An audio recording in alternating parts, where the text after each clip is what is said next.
Levantamos la tapa trasera.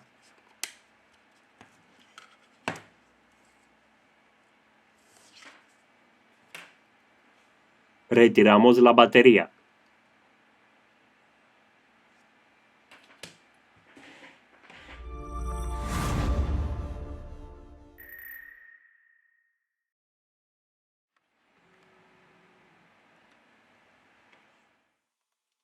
Aflojamos los tornillos de la carcasa intermedia.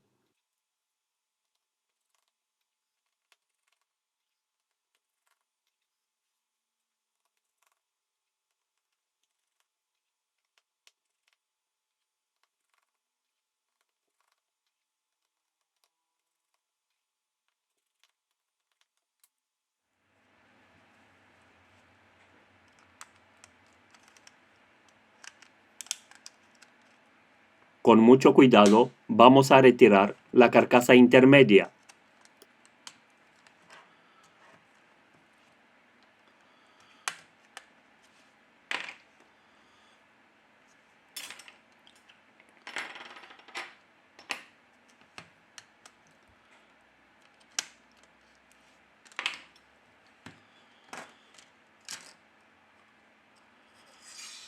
En la descripción os dejo los enlaces de las herramientas y los repuestos que utilizamos. Si te ha gustado el vídeo, no olvidar el like. Muchas gracias.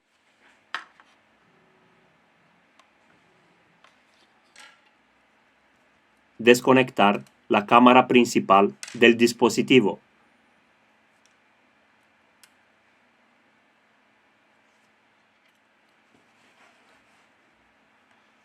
Aquí tenemos el conector de la pantalla. Levante suavemente la placa base del dispositivo.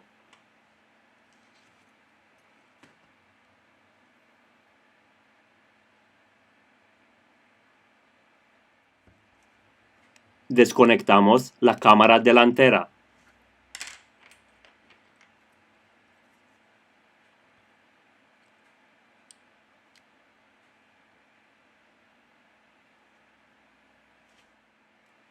Levantamos el auricular. Levantamos el motor de vibración que está pegado al chasis de la pantalla. Volvemos con el proceso de montaje.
Hemos acabado el proceso de montaje.